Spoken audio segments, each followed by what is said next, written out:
You're listening to The Discovery Pod, a podcast dedicated to conversations with leaders in the social profit sector. Discover the origin stories of CEOs, founders, and other senior leaders and learn from them so you can accomplish what is most important. Now, on with the show with your host, Douglas Nelson. Hello and welcome to another edition of The Discovery Pod, Conversations with Social Profit Leaders. Our guest on the show today is Angela Elster. She's the president and CEO of the Vancouver Symphony Orchestra. We're thrilled to have her on today to talk about the role of COVID, the arts, and building community. Welcome, Angela. Thank you so much for having me on today. I'm thrilled. Angela, you became the president and CEO of the Vancouver Symphony Orchestra earlier on this year, just prior to the pandemic starting. Was there another opening act you had planned for your role as VSO than managing through a pandemic? That's a great question. Thank you. You're absolutely correct. I was appointed CEO of the Vancouver Symphony Orchestra and the Vancouver Symphony Orchestra School of Music on January 15th. Later that week, I presented my 100-day plan to the board of directors, and on March 15th, we closed. So talk about creativity at its best. We just had to really go into our most creative and thought-provoking, reflective, and innovative mode immediately. And you've come up with some really innovative solutions, which is one of the reasons why we really wanted to have you on the podcast. And we'll get there as we go through the conversation. I'm really interested as a lot of the organizations that we work with have been evaluating their mission or thinking about the impact of the pandemic on their mission. Nowhere is that more obvious than in the performing arts. When audiences can't come in and sit in the auditorium or sit in the symphony hall and hear the music, how have you worked with your board and with your team and with the orchestra to keep the VSO relevant as we move through the pandemic? It's a matter of ensuring that we remain committed to our mission. Our mission is to create, curate, and connect irresistible musical experiences. So those three words, create, curate, and connect, were our shining beacon. We needed to think about how we could create, curate, and connect in new ways. And we did that almost immediately. Once the health authority put the bans in place, we had one day left on the Orpheum stage, and for the first time in 102 years, we continued music making through live streaming and live streamed Beethoven's 5th and 6th Symphony as we were just in the middle of our Beethoven Fest. Right. It also meant taking those three key words, creating and curating and connecting, to our board, staff, musicians, patrons, donors, corporate sponsors, community. I would imagine that there was some pressure or some thought, maybe not the first thought, but some thought on the part of the board of, well, if we can't have people in the symphony hall, we should go dark. We should go to ground and hold on to what we have and wait and see what happens. Was that a conversation around the board table, and how did you move past that? It was absolutely a conversation around the board table and around the senior leadership team. And in the end, we all agreed that music was extraordinarily important. Music and the arts are extraordinarily important at a time of crisis. In my view, and I've said this repeatedly, I began to recognize that music was becoming the antidote to COVID-19. We saw that almost immediately throughout Europe and then North America. You know, the 7:00 p.m. tribute to the frontline workers, for the most part, was a musical tribute. And that's what gave us the energy and the commitment to keep the music going. As well as, you know, it's what we do. It's in our DNA. The musicians of the VSO, the staff, the board, the leadership team, this is what we do. And to stop in the middle of a pandemic was just not an option for us. Right. And so, you know, as the new leader of the organization, not new to the organization, but the new CEO, you know you're going to move forward. You have that conversation with your board, we're going to move forward. How did you keep your management team and the rest of the staff motivated and pushing forward in the face of what must have felt like just a calamity in terms of not being able to be on the stage? Well, the first thing that we did, of course, went into action to keep everyone safe. So you have the conversation with your board, we're moving forward. How did you rally your team, your management team and the orchestra itself, which must have been a very difficult time? It was certainly a challenging time. The first strategy that we put in place was to ensure the musicians and the staff were safe. We quickly went into remote learning, remote working mode, and remote learning mode. The school was in the middle of its spring break and everyone was sent home, and we set up a digital education platform. We did the same thing at the VSO. All staff began to work remotely, and we then broadened that circle of communication to those stakeholders who are central to the success and the thriving of the VSO and the VSO School of Music. From then on, it was government relations seeking some kind of sustainability funding, and when the Canadian Emergency Wage Subsidy was put in place, we had a lifeline to continue our work. We immediately pivoted, as many organizations did, to digital projects, both on the education and on the performance side, and a digital projects working group was assembled of musicians and staff, and musicians led this over the course of the summer with 20 VSO at home projects that we then disseminated virtually free of charge to our community. And that community grew through the province, nationally and internationally. When it became clear early on in the pandemic, in that March, April, May timeline, that you weren't going to be back on the stage anytime soon, how did your donors respond? We are so grateful to our donors. Our donors responded with generosity. Their loyalty is unbelievable. It's tangible right now at this particular point in time. So donors, not only donors who've been long-term donors and high-level donors, continued their commitment, but corporate sponsors who had concerts canceled. Our concert series just evaporated on March 15th. They maintained their sponsorships and were part of our rethinking, our reimagined season for 2021. And then I can also say, between the middle of March to the end of June, which is the end of our year at the VSO, 1,000 new donors emerged. And that's deeply touching, and we are filled with gratitude. Well, that is an amazing response. And it's something that I think sort of flies in the face of what conventional media thinks is happening in the sector. But it does match what we've seen in some other places where donors are really saying, this is important to me. And despite what's happening in the world around us, whether it's economically or because of the pandemic or both, they're putting their money where their hearts are. And it sounds like you've done a good job of engaging people in that process. I think one of the silver linings of this pandemic has been people are closer to their heart, so to speak, making choices that are values driven. I see that in organizations. I see that in families. I see this in individuals. The relationship is important. It's heightened. I think we were all feeling pretty fragile through this pandemic, and that gives us pause to reflect about what's most important to us.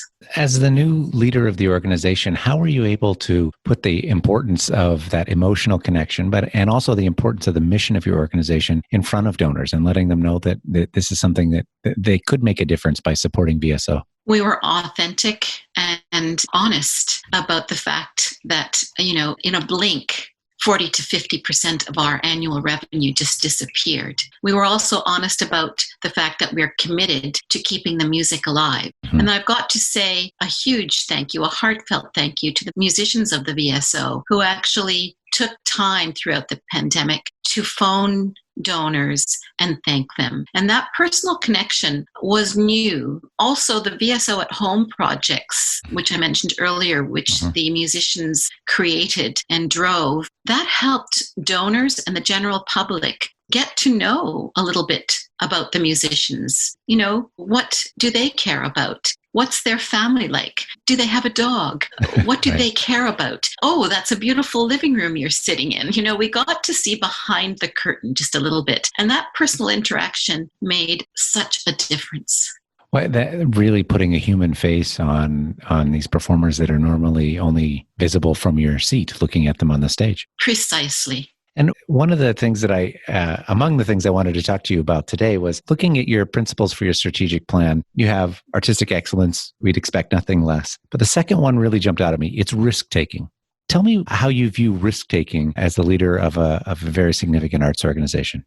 It's interesting to note that a year and a half prior to the pandemic, we had been developing this strategic plan, Cascade of Choice, led by our new chair, Etienne Brisson, who's from Deloitte. They've used a similar framework. And risk-taking emerged as a core strategy, a core value, a core central to the future of our orchestra, the future of symphony orchestras, generally speaking. And the risk-taking was really framed as, what can we do to walk our talk? We talk about accessibility and affordability. And so we immediately, prior to COVID, launched our first symphony at Sunset Beach, where 15,000 plus people enjoyed an evening of music. We continued our Deer Lake concerts, about 10,000 audience members. We launched Day of Music with 100 artists and organizations from all over the Lower Mainland, and 12 hours of free music with another 15,000 participants. We really connected with the community. We launched our Indigenous Council, which is core to helping us move peace, truth, and reconciliation forward in a peaceful and meaningful way. And so really, this future orchestra that we had imagined became real, and it's because of community engagement. It's this deep desire to connect with the community and to be relevant. One of the things that you have done very deliberately is to put the lens of really important social issues in front of or through the mission of your organization. And that is really true in the case of the VSO Indigenous Council. Can you talk a little bit about where that came from and how that operates, or how you're going to operationalize that going forward? The Indigenous Council was created 2.5 years ago as part of our Connecting to Communities strategy. We felt that we needed to find a way to authentically move forward. Arts organizations were beginning to ask themselves really important and sometimes hard questions. And we didn't want to take a tokenism approach. And so the council came together with representatives from Squamish, Musqueam, Tsleil-Waututh nations, an urban elder, Métis youth, and we began a conversation on a monthly basis, in those days in person, around where do we find our points of intersection. And it wasn't, about teaching, for example, musicians of the VSO traditional songs, and it wasn't about us as a VSO teaching, for example, a stringed instrument. It was about, where do we find our resonance? Where do we find a place that really aligns? And we found many. For example, the Tsleil-Waututh host nation invited our early childhood music educators into their community center to work with their little ones, and it became a two-way stream. Our musicians were invited to many of the winter and Christmas celebrations in the host nations, and instruments began to be played together. We're working together on a commission at the moment. It's called Carnival of Our Animals, and it was an extension of Carnival of the Animals, but this was an idea that was born in the council, not born outside the council. So we're doing a lot together. Certainly the pandemic has made it more difficult, but we will continue. We have a performance that was canceled. It was supposed to take place June 11th, called The Path Forward, and we will certainly commit to that path forward once we can have audiences again. I think that is just such a powerful summary of how you can use the importance of your mission to advance other social causes, not by treating them as something separate, but by integrating them into the day-to-day work of your organization. And that's a really powerful example for, I think, not just artistic organizations or arts organizations, but for any kind of social profit organization to really understand how to make those difficult problems in our society a part of your mission rather than treating them as separate or other. Yeah, how do we walk this path together? Right. Walk the path forward together. I like that. The next part in your strategic plan that comes after risk-taking is innovation. And one of the innovations I'd really like you to take a few minutes and talk to us about, of course, what it is, but more importantly, how you got there, was on September 15th, you launched concerthall.ca. Tell us a little bit about what that is and what's behind it. We're very proud of the concerthall.ca. We did indeed launch this new virtual home for the VSO this September. And it was after much discussion and thoughtful reflection and realizing that, this pandemic, we're not in this pandemic in the short run. This was now 6 months later. And of course, with our wonderful Dr. Bonnie Henry, who we celebrate and are so grateful to, we still have, in this province, bans that prevent us from gathering in groups of 50 or larger. And so we really needed to find a way to make music again, to come together and perform, rehearse and perform, but also to bring music to our community and to new communities. And it was decided that the best way at this particular point in time was to create a virtual home. And we thought long and hard about how we would move that forward. In the end, there are some guiding principles. One is that it's a performance hall. Our musicians have been rehearsing, they record, and then those recordings are the performances. There's also, because of our real commitment to learning, there's a learning component with master classes and our education hub. We've already recorded concerts for children and families, and we're about to record for education.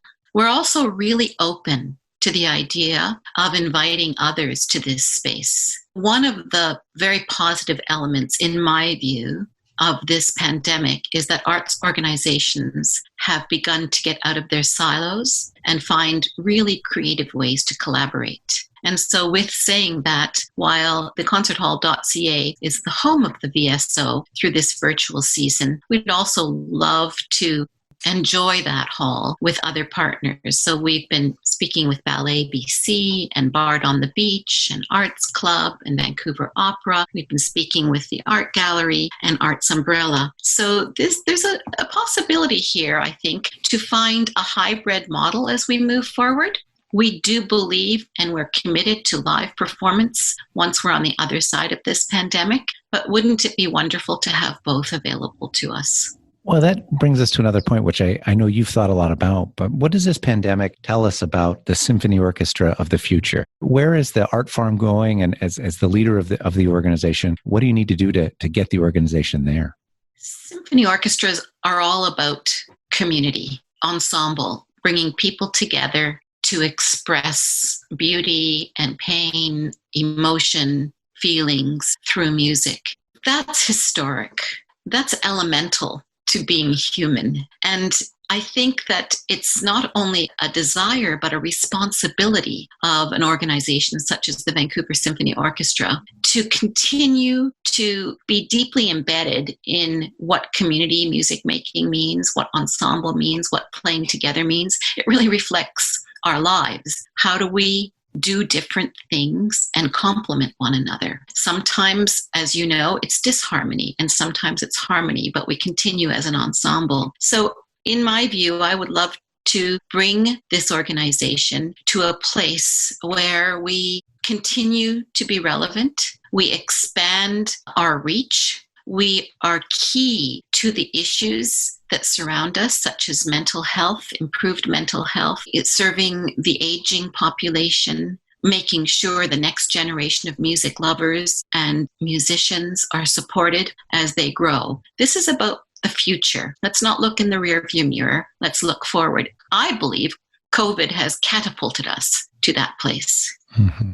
That's a very optimistic and exciting view of the future. I appreciate you sharing that with us. Thank you. One of the things that comes to me, and I think will come through to all of our listeners, is that you have consistently managed to move the organization forward, integrating what the pandemic means, but not stopping, and also not letting the pandemic dictate everything. There's a lot of positive choice involved in the journey that you've described. I want to come back to your board. How have you been able to engage them in that process? Because that persistent optimism isn't always the operating system of boards in the social profit sector. Well, I have the great fortune of working very closely with our chair, Etienne Bresson, who also is new to his role. He became chair in November, and then I was appointed in January. We also have the voice of Maestro Otto Tausk with us all the time, and Etienne, Otto, and I discussed at length what immediate strategies we needed to execute. The first thing that we did was that we formed a COVID-19 task force, which was a board task force with myself and the senior leadership team members as part of the task force. And we met literally almost every day through March, April, and May. And so the board became a part of the solution. And that was really important. We met with the board also as a full board on a monthly basis through the summer, which were usually the months that the board did not meet. So we had extraordinary meetings in July and August. Then we actually launched a number of other committees. The next one was Scenario Planning Committee, and of course, always working very closely with our Finance Committee. So, that's a lot of words to say engagement. Right. You brought them into the kitchen. Yeah, exactly. We cooked together.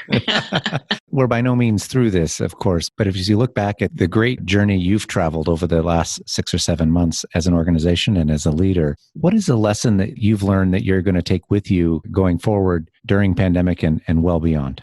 That's such a good question. Really need to ponder that. I think there's something that is really key to thoughtfulness, reflection, and being values driven. When we are in a crisis, say this is true of not only arts organizations, but any organization, the tendency is to very rapidly close or very rapidly change everything. And I think that's often scarcity driven and it's fear driven. I would say that moving forward, this may be the first of other pandemics or disasters which befall us. So to always, reach back down to your core values and continue to commit to the relational work, in my view, is the way forward. And I see many corporations moving to values-driven leadership as well. Right. I think that, and there is a real cost for organizations in the social profit sector that have tried to strip things down to the basic transaction as a way of moving forward through the pandemic. And just 6 months in, I think that their donors aren't responding as they were. Their communities are looking elsewhere for support. Their clients, if they provide services, are looking elsewhere or are forced to go elsewhere. So that I really think it's important to underline that relational focus, both as the leader of the organization, as the leader of the mission of your organization. Yeah, for me, that's core. And, that's really core to my leadership, but also the vision mission of the VSO and the VSO School of Music. And I've gone on record saying, at a time like this, forgive me, I will make mistakes, but the mistakes are made hopefully rarely, but also with the best of intentions. And there's a lot of forgiveness that's required during a time such as this, because we are trying things in new and different ways. As a seasoned educator, I've always said to my students, it's okay to learn from your mistakes. And I think that that's what we're in right now.